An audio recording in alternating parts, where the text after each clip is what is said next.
Après les affrontements entre les FARDC et le rebelle 123 hier lundi à Rutshuru au Nord Kivu, calme précaire dans la région de Shanzu et Runyoni, l'armée congolaise a pointé du doigt le Rwanda d'avoir soutenu l'attaque de ces rebelles contre les positions des FARDC.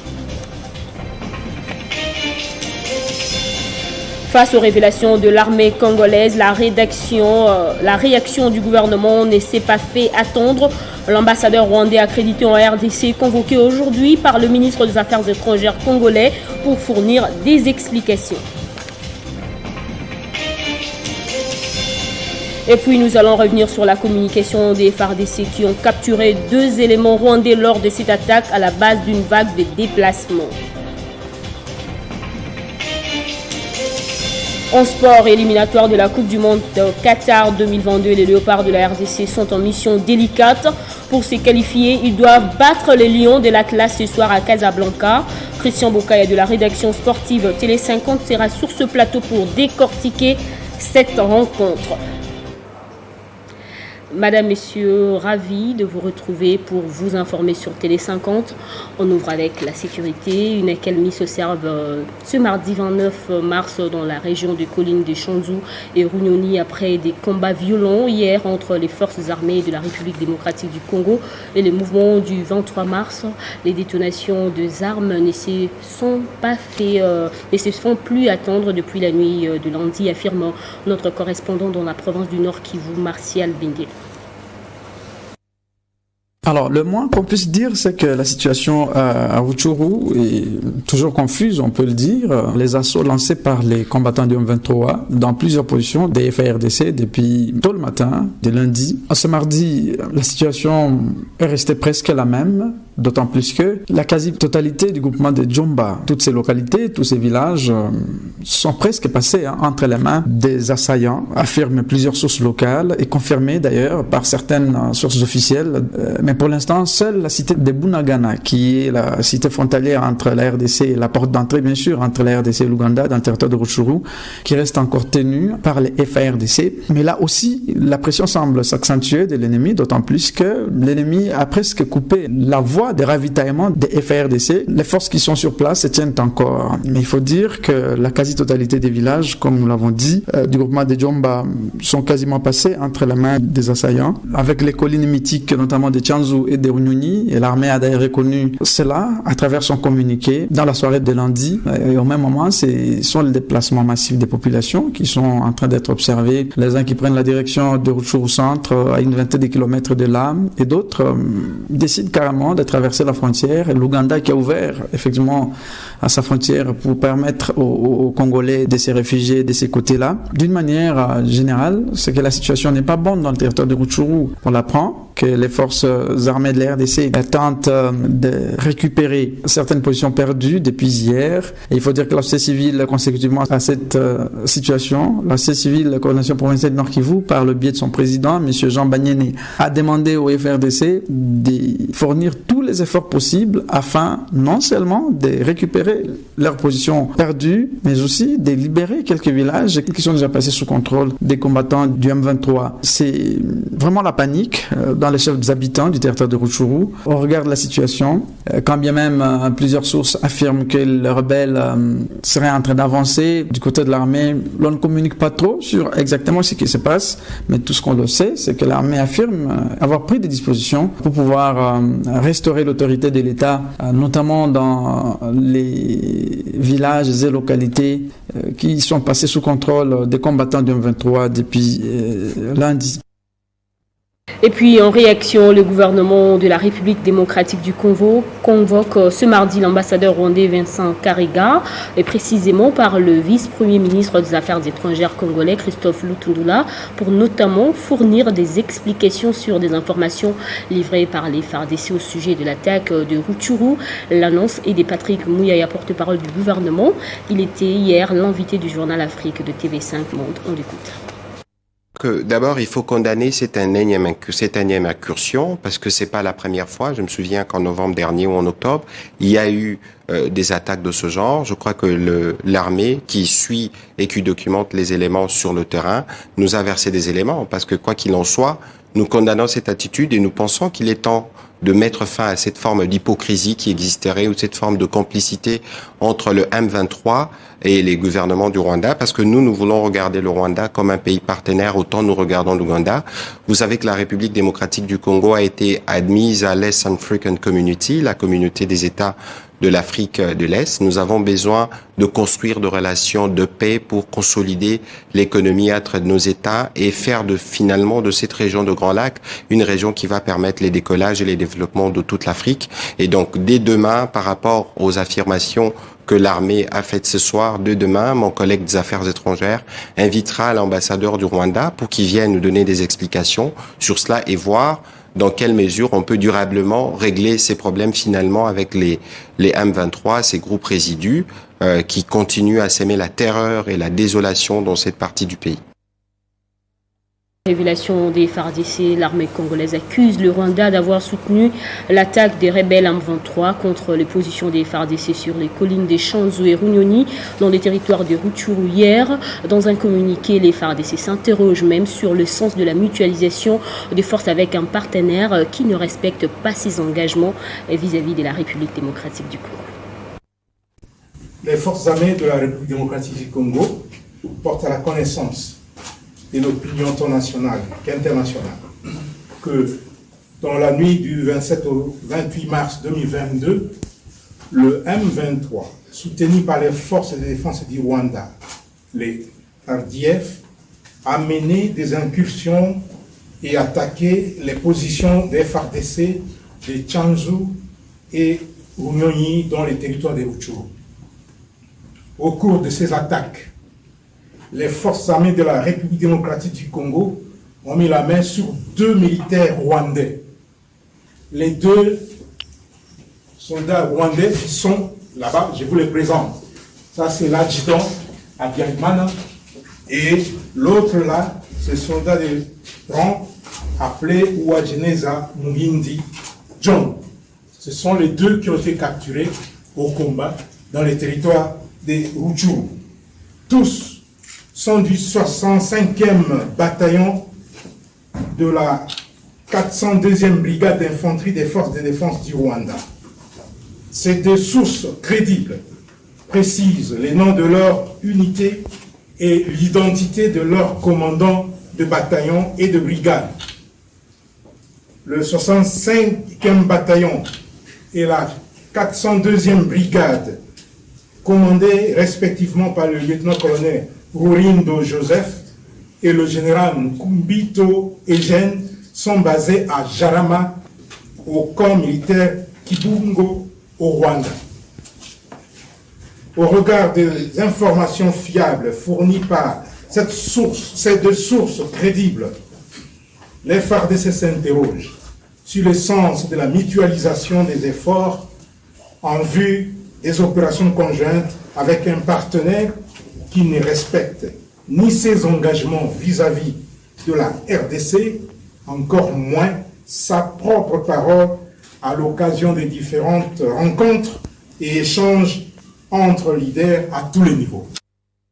Parlant coopération entre République démocratique du Congo et Congo-Brazzaville, le vice-premier ministre de l'Intérieur, Daniel Aselo, a lancé les travaux de la 8e session spéciale des défenses et sécurité entre les 2 Congos. Ces assises vont permettre à évaluer la coopération militaire et faire un état de lieu de la formation et l'examen de la lutte contre le terrorisme. Le vice-premier ministre, ministre de l'Intérieur, Sécurité et Décentralisation, Daniel Aselo, a procédé au lancement des travaux de la 8e session spéciale défense-sécurité entre la République démocratique du Congo et la République sœur du Congo. Selon le VPM, permettront d'aligner les résolutions adoptées à l'issue de la 7e session ordinaire de la Commission spéciale défense et sécurité tenue à Oyo, en République du Congo, du 27 au 30 mai 2020. Ces moments constitueront également l'occasion d'apprécier les tâches qui ont été réalisées.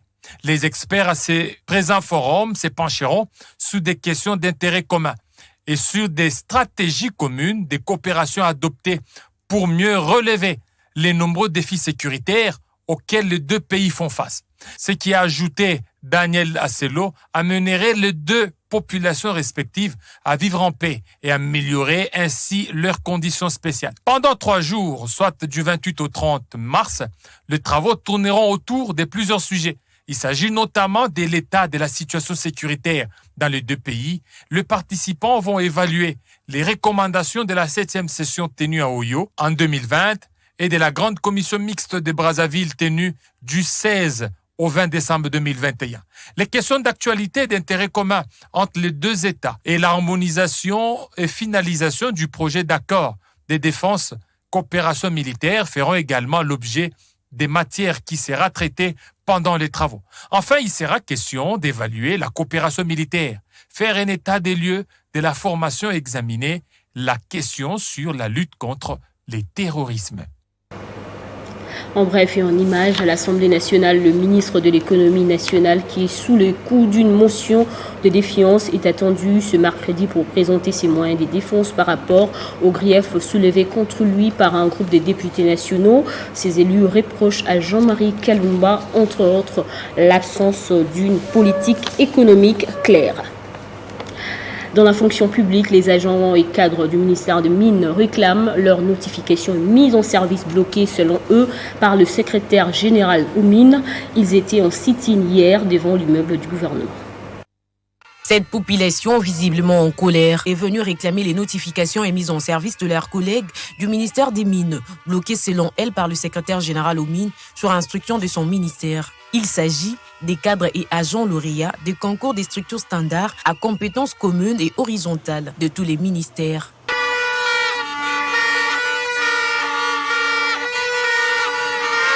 Ces agents dénoncent par ailleurs l'arrêté entaché selon eux d'illégalité du ministre des Mines affectant irrégulièrement de manière arbitraire et clientéliste. Notre syndicat Transparence et Justice sociale défend la réforme de l'administration publique et la réforme des finances publiques. Nous défendons à ce titre tous les agents qui respectent les dispositions légales en matière de promotion et de recrutement. Ces agents ont été recrutés sur base d'un concours. Et après concours, ils ont réussi et ils ont été retenus en ordre utile. C'est ainsi qu'ils ont été affectés de manière légale. Cependant, au ministère de Mines, le secrétaire général ne veut pas les notifier et le mettre en service, soutenu par le ministre de Mines, qui pratiquement l'a intimé l'ordre de ne pas notifier. Nous nous défendrons jusqu'à ce que ces agents soient notifiés et mis en service. Autrement dit, les agents qui sont affectés par le ministre de Mines sans pouvoir respecter les dispositions légales ou en toute violation des dispositions légales à la matière, leurs affectations sont nulles et de nul effet. Ces agents lauréats des concours lésés dans leurs droits disent être déterminés à observer ce sit-in autant des jours qu'il faille jusqu'à leur notification et mise en service effective. Lutte contre... Ouvrons notre carnet dédié au mois de la femme à présent. La question de la vulnérabilité des femmes préoccupe la Fondation Aridja, qui a organisé une matinée de sensibilisation et d'information en vue de renforcer justement les capacités des filles mères de la ville de Kinshasa sur la protection des enfants. Une action réussie en collaboration avec le ministère des Affaires sociales, Action humanitaire et Solidarité nationale. Les guerres et autres turbulences politiques ne permettent pas à la République démocratique du Congo d'avoir les institutions sociales de qualité pour la protection de l'enfant, ce qui favorise la vulnérabilité de beaucoup d'enfants, filles et garçons. C'est ainsi que la Fondation Aridja, en partenariat avec le ministère des Affaires sociales, Action humanitaire et Solidarité nationale, a réuni de nombreux parents, majoritairement de la commune des Bandalungwa, pour les outiller sur l'urgence de leur responsabilité d'œuvre pour la protection et la prise en charge de ces enfants. Ceci en tenant compte de certaines préoccupations, notamment l'absence de l'efficacité et de l'efficience dans les interventions au profit des enfants, la faible coordination des interventions, mais aussi l'absence du paquet minimum des services offerts aux enfants. Profitant de la clôture du mois de la femme, la Fondation Aridja a voulu interpeller ces jeunes filles mères à prendre conscience que mettre au monde n'est pas une fatalité. C'est ainsi qu'elle demande à ces dernières de s'élever et coaliser les idées qui permettra de réfléchir sur son autonomisation, car une femme a de valeurs et des capacités à défendre en contribuant au développement intégral de son pays. Mais pour y parvenir, la formation et l'instruction sur les mécanismes de protection, les instruments juridiques internationaux et nationaux, ainsi que la convention relative aux droits de l'enfant s'avèrent nécessaires afin de relever les défis. La lutte contre les mariages forcés des enfants en République démocratique du Congo, le mouvement international des femmes dynamiques d'Afrique MIFDA, que dirige Mami Moujani Freebox, se réunit à Kinshasa et a condamné cette forme de pédophilie. MIFDA va mettre en place dans le prochain jour une task force qui fera un travail de terrain afin d'aboutir à des propositions concrètes.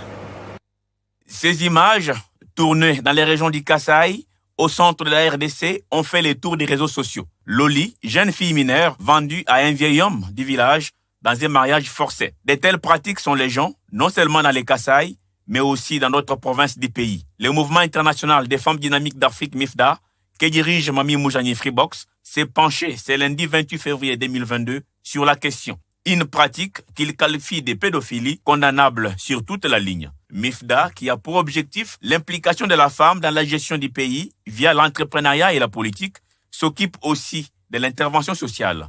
Et pour cette pratique devenue courante, ces femmes dynamiques veulent saisir les taureaux par les cornes. Nous avons jugé bon de nous retrouver et de voir comment structurer ou comment mettre en place une commission en nous réunissant et en levant des solutions, des pistes de solutions et des portes de sortie pour ces jeunes filles à travers non seulement le Kasaï qui finit la pédophilie au travers du mariage. Parce que c'est une pédophilie, on ne peut pas épouser un enfant. Un enfant qui ne peut pas voter. Un enfant qui ne peut pas voter, on ne peut pas le considérer comme un partenaire et encore moins un partenaire de vie. Nous avons pris comme résolution aujourd'hui de faire une descente, de mettre en place une task force qui va descendre d'ici fin avril pour essayer d'abord de constater par nous-mêmes sur le terrain la réalité des faits. Comme Loli, toute jeune fille a droit à l'éducation et non à un quelconque mariage arrangé entre adultes. La descente de la Task Force MIFDA aura aussi pour objectif de recueillir des données à la base pour des propositions concrètes. Toujours ce même lundi, la présidente de MIFDA a pris part à la rencontre entre la directrice régionale de l'ONU Femmes avec les femmes leaders de la République démocratique du Congo. Rendons-nous à présent au Lualaba pour prendre ses plaidoyers pour la paix sociale durable dans cette province. Lancé par l'Alliance des démocrates fascistes à l'intention du chef de l'État, Félix Tshisekedi. Dans une déclaration, ce mouvement politique a appelé à la réconciliation sincère entre le gouverneur Richard Muyej et son vice Fifi Masuka au profit du développement de ce coin du pays. L'Alliance des démocrates fascistes, à défat en sigle, mouvement politique cher à l'honorable Jean-Louis Kalambanguindou, est préoccupé par la situation de crise des gouvernances politiques qui sévit dans la province géostratégique de Lualaba depuis décembre 2020 jusqu'à ces jours. Situation amplifiée par les conflits de leadership entre les gouverneurs Muyej, Manguez, Mans et le vice-gouverneur Fifi Masuka Saïni, ayant entraîné un antagonisme communautaire flagrant entre leurs deux groupes ethniques respectifs, à savoir les Lunda et les Dembo. La défaite est aussi consciente que les prix à payer pour assurer le retour à la vie normale et apaiser ainsi qu'à la cohabitation pacifique entre les deux communautés précitées demeure la réconciliation sincère entre les gouverneurs et les vice-gouverneurs d'une part, et la relance de la gestion conjointe des affaires de la province par ses deux fils et filles de Lualaba d'autre part.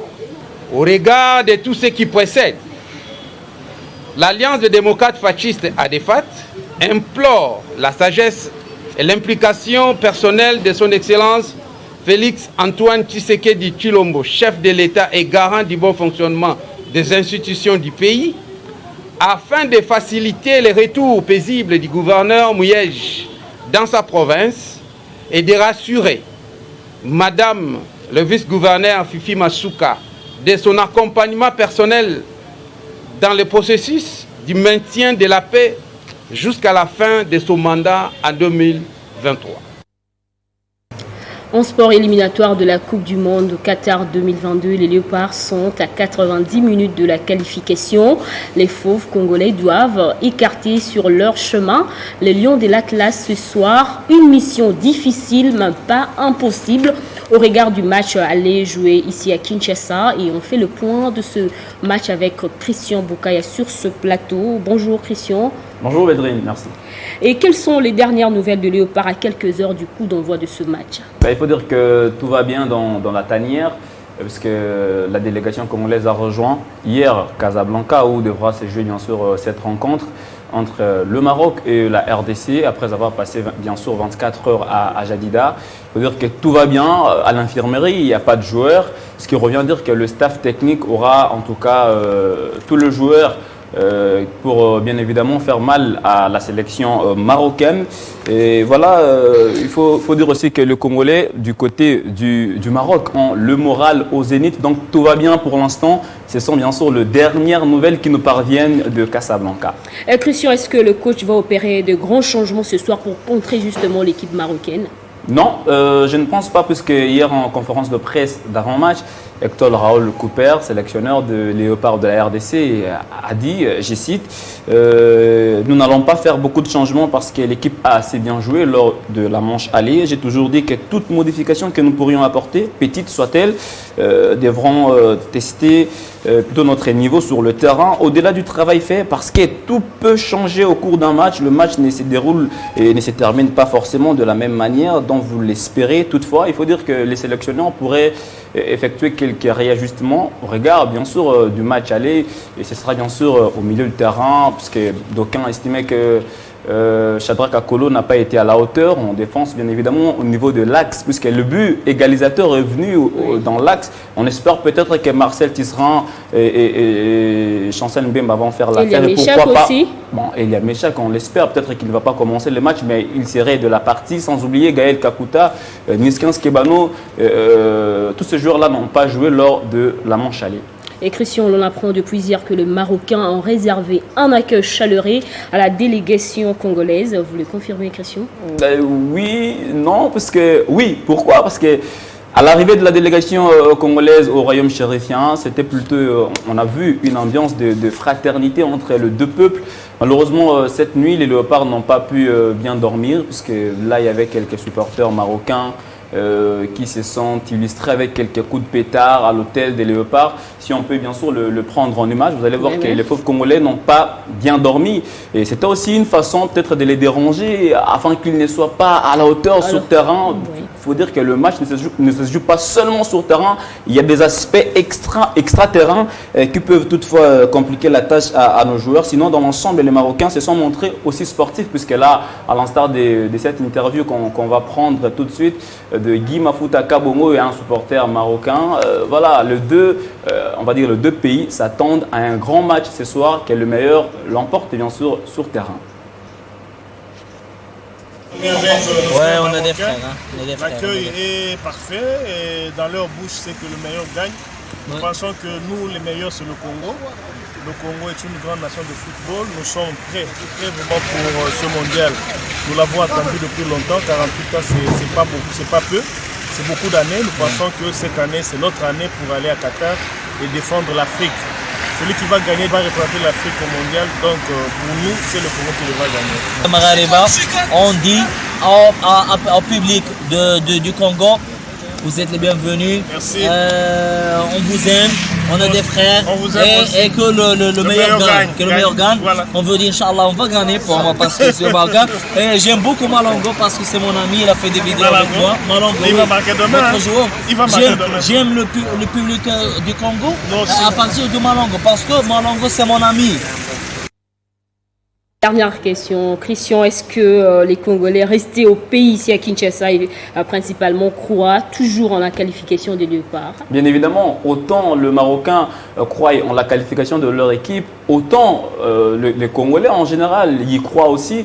Et toutefois, c'est un match qui va se jouer sur le terrain, donc il faut chacun devra faire jouer, je vais dire sa partition avant le match, ça veut dire rester optimiste, soutenir l'équipe pendant 90 minutes et voilà, on espère que la qualification sera de notre côté. Mais là, ce matin, nous avons fait un baladeur, voir dans quelle, on va dire, ambiance, soit la tension de la capitale. Mais il y a encore quelques Congolais qui restent optimistes malgré la manche allée sur le score nul. Oui. Voilà. On l'écoute. Ouais. Je suis vraiment trop serein. Les Congolais, je ne sais pas comment on peut se décourager. C'était un match de football. On ne peut jamais perdre de l'espoir. Donc nous allons nous battre jusqu'au bout et moi je crois à la qualification. Même le Cameroun qui a été battu 1-0 chez lui, croit toujours qu'il va être qualifié. Pour moi qui a fait 1 but partout.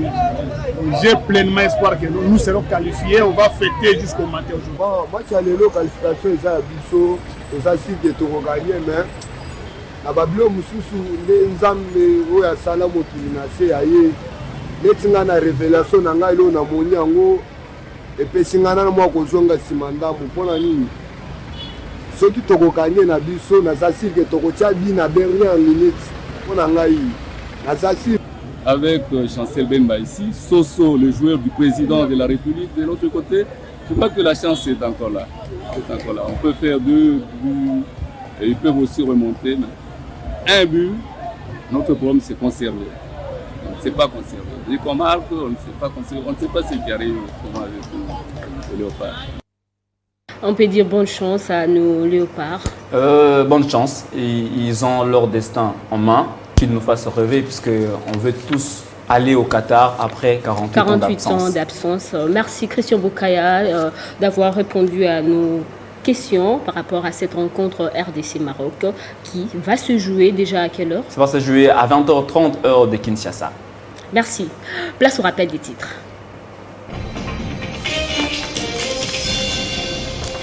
Après les affrontements entre les FARDC et le rebelle M23 hier lundi à Rutshuru au Nord Kivu, calme précaire dans la région de Chanzu et Runyoni.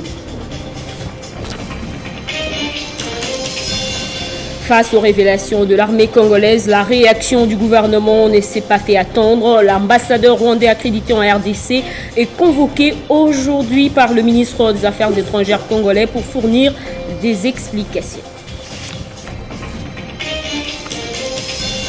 Et puis nous étions revenus sur la communication des FARDC qui ont capturé 2 éléments rwandais lors de cette attaque à la base d'une vague de déplacements dans la région de Nord Kivu.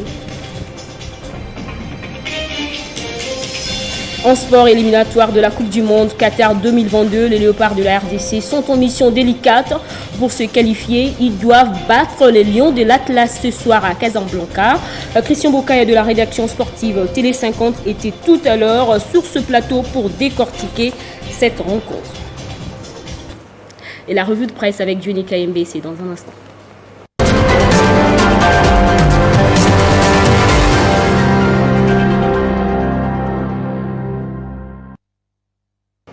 Jenny Kaembe nous rejoint sur l'autre côté du plateau. Bienvenue à vous, Jenny Kaembe. Merci, Bédouine Kenge. Bonjour à tous. Et à la une de votre revue, les FARDC accusent les forces de défense du Rwanda d'appuyer les M23. Oui, c'est le général des brigades Sylvain et Kenge qui a livré l'information. Pendant que tous les pays étaient concentrés sur la Coupe du Monde Qatar 2022, l'ennemi a profité pour faire son coup raté. L'information est tombée après une série d'attaques menées contre le M23. Alors, face à cette situation, l'armée congolaise s'interroge sur l'importance de la mutualisation des forces entre les deux pays dans la lutte contre les rebelles, du fait que le Rwanda est devenu tantôt ennemi, tantôt allié, rapporte radiocapi.net. Et les USA qui sont aussi pointés du doigt de financer militairement et financièrement le Rwanda dans la lutte anti-djihadiste, se disent inquiètes et ont décidé de ne plus financer le Rwanda, complète le devoir.com. Même réaction pour l'Allemagne et les Pays-Bas. Et pendant ces temps, le Rwanda nie son implication malgré les accusations des FARDC, ajoute 7sur7.cd. Seul l'avenir nous en dira plus. Et dans l'actualité internationale, l'exclusion de banques russes du système SWIFT, Jenny, ceci n'est pas un pas vers la fin du roi dollar américain. En tout cas, la crainte monte sur les plans mondial économiquement et les avis sont donc partagés. Des sanctions financières contre la Russie sont dures, mais cela peut faciliter la montée du rouble au cas où Vladimir Poutine n'arrivait pas à convaincre ses voisins pour qu'ils effectuent des paiements à sa place, selon les économistes repris par Europe1.fr. Les avis sont partagés. Comme je l'ai dit au début, certains par contre estiment que les sanctions occidentales contre la Russie ont plongé la monnaie nationale russe de près de 30%, complète la tribune.fr, d'où il faut noter que l'exclusion des banques russes du système SWIFT et les blocages d'une partie des réserves du pays est loin de faciliter la disparition du roi dollar, selon la chronique agora.com, même si ce même événement avait facilité dans les années antérieures l'influence actuelle du dollar à travers le monde, alors que les États-Unis reposaient sur les financements extérieurs en grande partie de la Chine complète. Econews.net, puisque les USA, en maintenant la course à l'ultra-puissance économique, utilisent la stratégie agressive avec des sanctions économiques pour conserver son pouvoir, conclut Edge.fr. Et merci Jenny Kaembe pour toutes ces précisions. Merci à vous autant. Et c'en est fini avec cette édition. Merci de rester avec nous. L'actualité continue sur notre site internet.